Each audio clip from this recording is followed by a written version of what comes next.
everyone. Welcome to another edition of Founder Wisdom Podcast, Speakers and Coaching Edition. So today we have John Knights with us. He is chairman and author at Leadership Global. Excited to have him here today. John, may you introduce yourself and tell us a bit more about Leadership Global.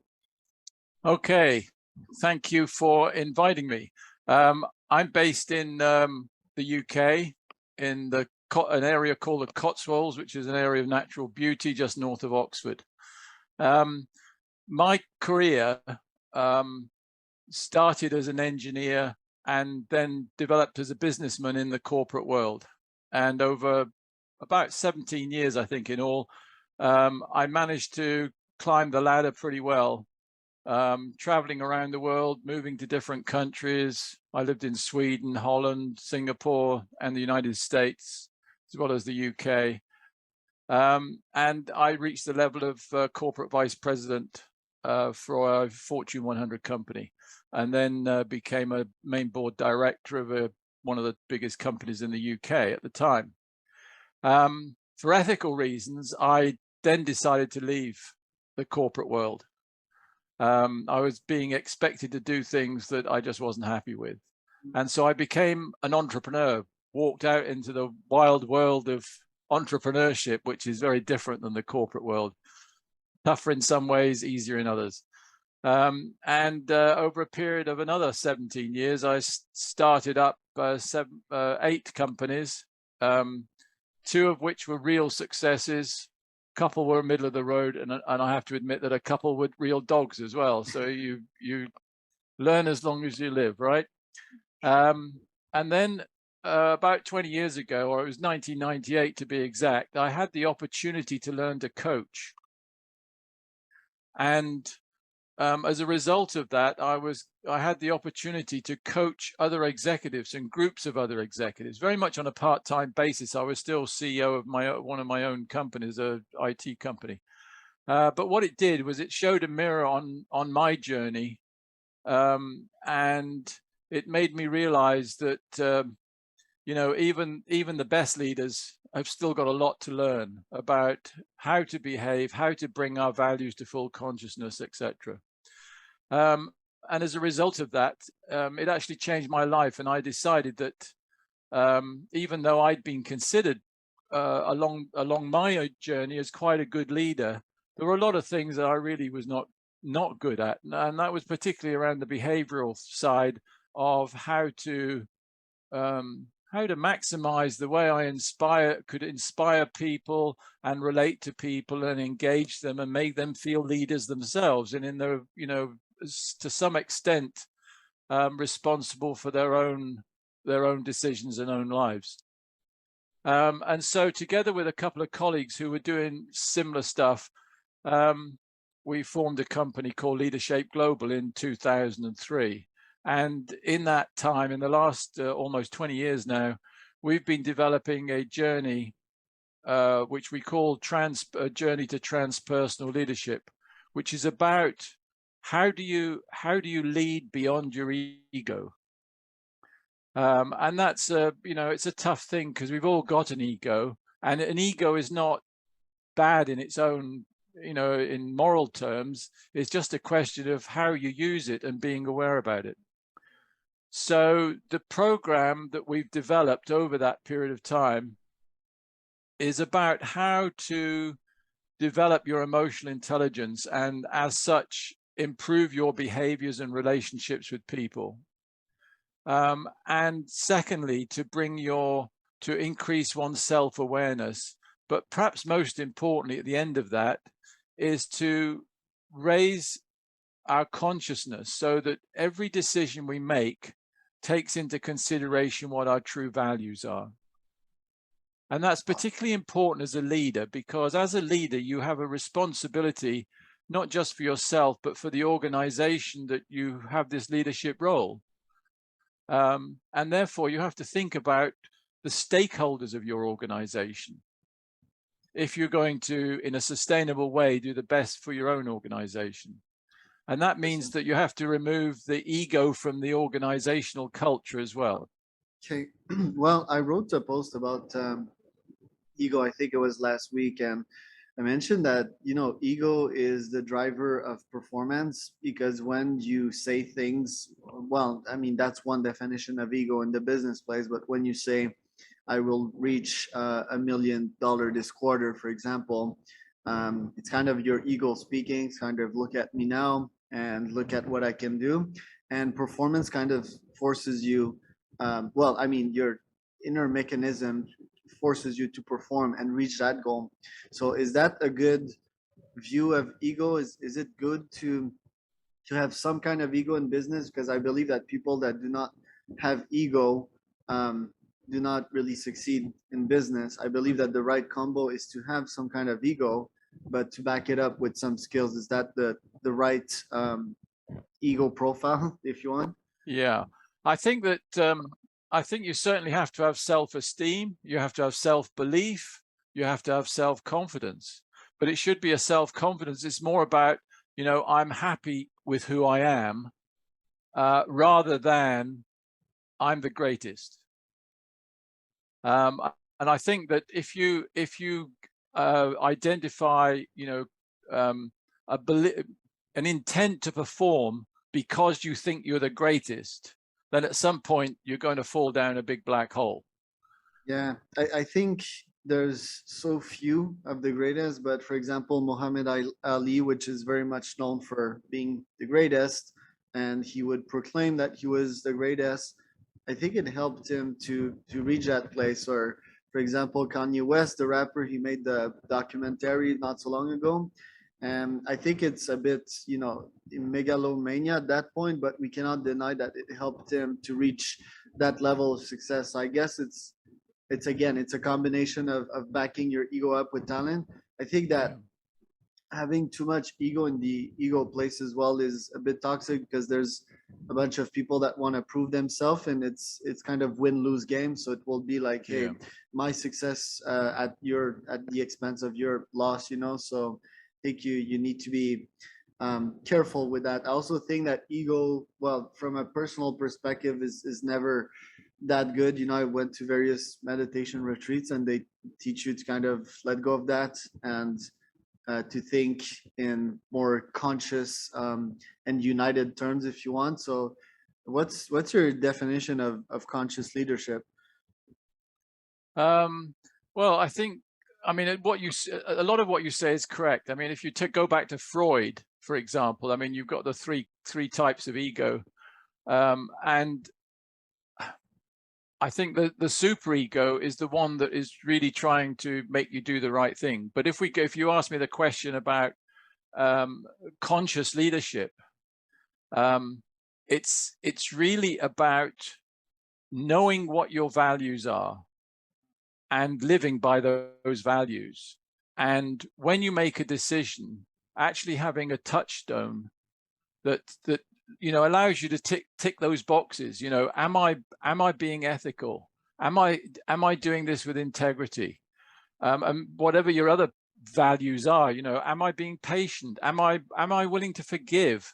you know you make your own list of the values that are important to you, but it's important then that the decisions you make follow those. And I think what is often happens, particularly in the business world, is we're encouraged to forget our values as we walk through the office door, and that we've just got to, get the job done.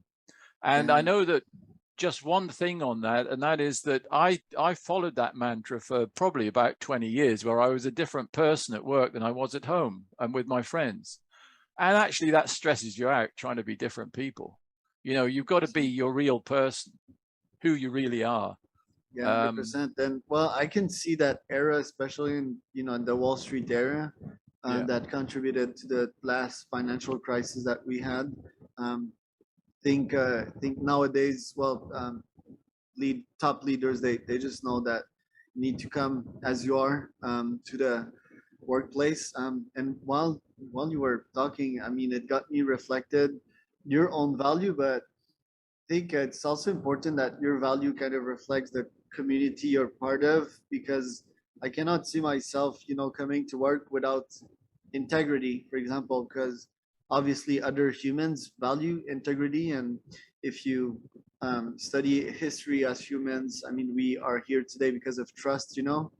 So I think people, yeah, it's important that they develop their own values, but that they also go into self-inquiry and understand the world that they live in. You know, for example, the Wall Street guys.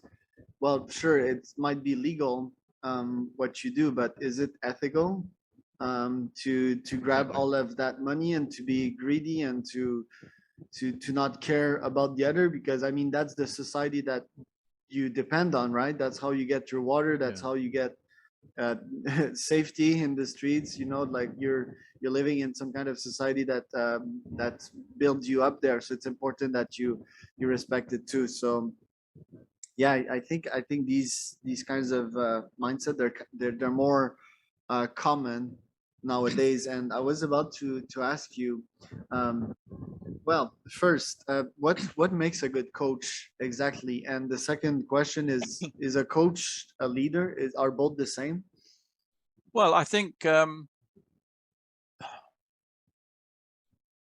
be a good coach, you've more than anything else got to be able to listen, and to listen attentively and have empathy and really understand that other person. And your role is not to, in my view, as a coach, as a pure coach, is not to um, influence or advise a person what to do. It's to help them find their own solutions. However, I often operate in the role of a coach mentor, because I do have, with versus some of the people that I coach, I do have certain experiences that are valuable for them. So it would be stupid for me to withhold any knowledge or expertise that I've got just for the sake of, letting them find their own solutions. But it has to be done in an open way, so that I don't like saying, you should do this or you should do that. But I might say, I've had a similar kind of experience. And if you're interested in learning and understanding how it happened for me, which might help you, then blah, blah, blah. Okay. So it's that kind of thing. But I think you've got to have empathy. And I think that's, as a business leader, I didn't have that much empathy, to be quite honest. I had to Mm. learn to be empathetic. And it probably took me a 10-year journey. Even sometimes now I slip back. But as we all do, but working on being more empathetic is really, really important. And as a leader, I think the coaching style of leadership is really important, because one of the things that most leaders do not do is focus on developing the people who report to them. They'll send them off on a course and so on and so forth, and they'll Mm. think getting developed is very important, but they won't spend the time on developing them. And the Mm. coaching style is great for that, because it's a way of transferring knowledge and expertise and training and developing those people to take your position in due course. Okay. I'm curious, the 20 years that you spent separating the John, the personal John from the corporate John, Yeah. what did it do to the personal John to know that, you know, a third, or if not, yeah, a third of his life, he would not be the same person? Did that create some kind of ravine between you, your true self and your corporate self? Did it had, and was it relieving to know one day that you could be the same person at work and in Yeah. person? It was certainly very relieving. I mean, I don't think that I wasn't aware of it being an issue, because I just kind of thought that's the way it is. Mm.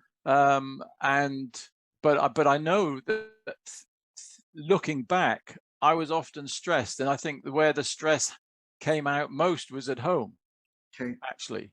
Yeah. Yeah, I can relate. Um,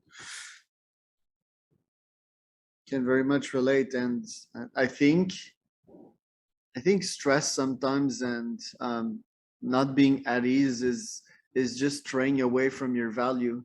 You know, we all yeah, have that gut feeling that, oh, yeah, I'm not feeling good doing this. Well, I think we should listen to that more. You know, and because yeah, the damage will always come in some form, right? You might cut a corner there, but your body will tell you that this is not right. I think more of us should listen to that. Yeah. And it's some kind of frustration, right? Like you come back at home and you're like pissed at yourself, and then yeah, most humans, what they do, they try to seek a target, you know, like whether that's your wife, your dog, or your kids, you know, like you just lash out at Yeah. them, you know, and that's what most of humans do. So I Yeah. think it's just important that we live we live at work as if we were Yeah. or true self. I think that won't create the ravine, the valley between our true self and our or corporate self, and we Yeah. won't have to deal with it later. It's interesting how the body can always relate. Yeah. And I think it's that's why awareness is so important, because what we tend to do is we tend to regress to our sort of Stone Age self, Yeah, and we need to be above that. And going back to your statement about, you know, the people in Wall Street earning their millions, I mean, one has to ask what is their purpose? Is their purpose to earn millions so that they can show off? It doesn't make them happier. I can guarantee that. yeah.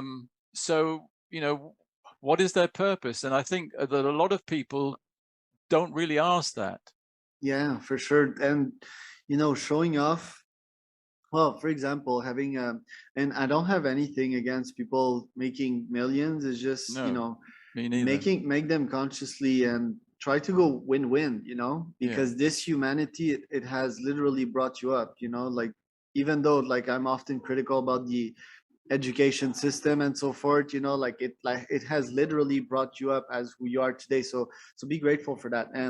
And for showing up, you know, I think you buy something, and I mean, you know what, John, like you buy something fancy and the next day, you know, it's just like if it was normal. So yeah, it's always that way. So I think again, bringing it back to consciousness, you know, it's being conscious of how stuff makes you feel, you know. And maybe yeah, if you absolutely. know that buying that Porsche did not make you feel that good once, well, why buy a Lamborghini now, you know, if it doesn't make you that happy? So, and I think also humans, it's consciousness, kind of a definition with memory. I have this thesis that us humans, we forget a lot, and it's cool to be conscious and be present in your environment and observe and being the moment, but also to take notes and to write down how you feel, to probably journal, because yeah, like most humans, they just forget, right? And the goal is to write down stuff that makes you happy, do more of that, and what doesn't make you happy, well, do less of that. So Yeah, consciousness is quite important. How does but one develop his consciousness? that's a good question. Um, and I think it's different for different people. You know, you were talking about some people, you know, can can get value from writing a journal. Other Yeah, people won't get any benefit from it at all. I think we're all so different. So one of the things before we get to the consciousness is the awareness. We have to be much more aware about ourselves. What are our not only what are our strengths and our weaknesses, but what are our preferences? How are we? Who are we as a human being? And I think that understanding these things and understanding, you know, in what ways are we an extrovert or an introvert? In what way do we sense things rather than think things? How do we learn? We all have different learning, and these things are fairly, I wouldn't say basic, but they're things that we tend to not consider. And you have to be really conscious about being aware in these things. And I think that's the first step. Once you've got there, we also need to understand what are our strengths and weaknesses in terms of emotional intelligence. How do we behave with people? You know, do we tend to, if somebody upsets us, tend to snap back immediately? And what's the effect of that? Or do we tend to sit back, take a step back and think about, why are they behaving like that, and how can we adjust that? So it's all those kind of things.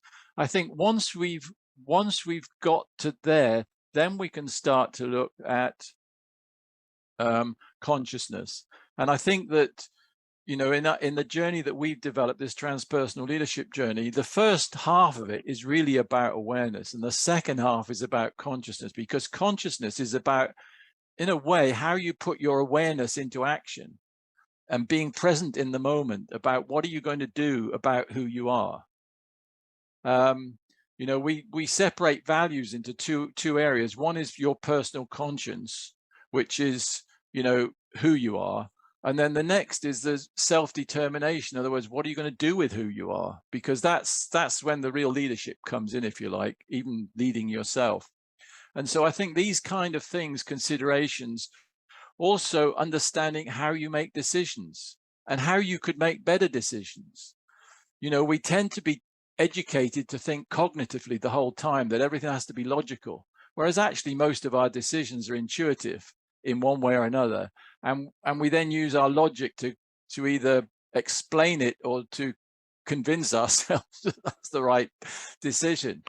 And so there are 5 brain processes that help us to make decisions, and most of us just don't think about those things. So they are all things that will help us raise our consciousness, and it's going on a journey. It's not something that can happen overnight. It takes years. But that is how we get to the stage where we can get to consider our values with every decision we make. What are examples of lack of ethics we see in 2022, and how can we fix those? Lack of ethics. Well, I think, you know, if we look at the political area, it's just a question of, you know, we've got to this stage now where people don't even worry about telling lies. You know, it's almost I mean, it's just become so stupid that any politician can say anything to diss or discredit what somebody else has said. That is totally unethical, in my view. Yeah, for sure. And I was discussing about that with my brother yesterday. And I mean, first, the first question that comes to mind is, how did we get there? Because, you know, if we study the history of marketing, for example, there was a rough period in which, you know, marketers could just sell anything, you know, and then it got kind of corrected by the Consumer Bureau, or whatever they call it. You couldn't make false claims anymore. Politics, what I was telling my brother yesterday is that it's decided by the population. And so like you know, Trump, for example, just looks at it from a purely scientific standpoint, saying that, oh, if I say this, then this will happen and I might have a chance at winning, you know. And winning is being the goal. And then once I'm in power, then yeah, you know, I can be ethical, you know, which is ironic. Usually it doesn't happen, and that's I'm not sure how to call that, that false dilemma, or that dichotomy right there. But a lot of Wall Streeters got in the same, you know. It's like, hey, once I make this big shot of money, then I'll do good things with it. But they never do, because they're already, you know, in the dark. But what are your thoughts on that? Like, how can we fix that? Well, I think it has to go back to education. I think you're absolutely right. That is the responsibility of the population, but the population is not educated in the right way to handle it. So, you know, our education system across pretty much across the world is, again, it's very cognitive. It's very rational. It's you know, learning numbers and so on and so forth. We don't study social skills. We don't study philosophy. We don't study values, how to live in a community accurately. And I think that if we did, then people would be much more aware of these kind of things. Because one of the things that's come up more and more in the last 20, 30 years is this celebrity thing. You know, nobody, if you're a celebrity, you can be a celebrity because you've done something absolutely stupid on the television, and then you're believed for what you say. I mean, it's crazy. And so lack of accountability, right? Yeah. So the human being, as a general population, we have to become more aware to see through these things. And I think that's, you know, that's the long-term solution. I don't have a short-term solution, unfortunately. Yeah, it's, I was about to say, like, make it a law that the statements need to be fact checked, but I don't think that even needs to be said. I think there are television chains that do track the fact check, but the the rhetoric is like, oh, they might just be saying that this is false because they are, the ownership is Republican, for example. Yeah. So yeah, I think it's education. I think it's having about impartial organism that can help a debate to be productive, because in the end no one benefits from that, because if, like we said, if the No. leader wins, he's just gonna bullet, he's just gonna, yeah, bullshit people after that too, and it's never gonna be scientific nor calculable, and we're never really gonna reach some destination that we want to. And yeah, there's the big divide in the US. So yeah, I do indeed think that education is key as well. I'm a huge proponent in that solution too. Yeah. So John, last but not least, tell us about that book of yours, and tell us about where can people find out more about you. Okay, so the sort of the core I've done, I mean, together with colleagues, I've written a number of books, but the core book is the one called Leading Beyond the Ego: How to Become a Transpersonal Leader, which is a kind of a textbook that people can and a journey that people can follow if they want to become a transpersonal leader. And it's had very good reviews. It's now in its fourth year, and we're looking at doing an update in the next year or so. But the fundamentals are all there.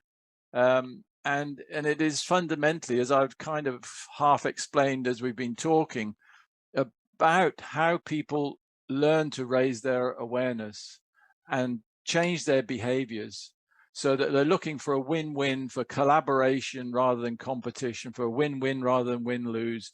And then getting into a state where you raise your consciousness to follow your values, so you feel more fulfilled, you feel happier in life, as well as being more successful and being able to help other people and being able to develop a culture that is one that enhances performance for everybody, not just for the winners versus the losers. And that book is available, globally on Amazon amongst other places, but it's basically readily available. And then we've got a newer book which was published earlier this year called Transpersonal Leadership in Action, which is about taking that the methodology or the journey to become a transpersonal leader, and then how do you do what you do you do with it? How do you put it into action? And one of the things that is really becoming important as we get into this sort of complex world is understanding about systems and complexity, which requires a knowledge not only of the academic and rational, but also of the emotional and what we call spiritual intelligence as well. By spiritual, I don't mean religion or mystical, but what I mean is how the brain works in terms of values. Sure, and in terms of having a greater purpose than Yeah, just yourself, I guess. absolutely. Yeah. Um, And you can also find out, if you want to find out more about me or Leadershape, you just go to www.leadershapglobal.com. sure. Thank you, John. That has been amazing. I guess people can find you on those websites. Go check your book, and yeah, wishing you a great day. Thank you very much indeed. Great Have a good talking to day. you. Bye. Take care.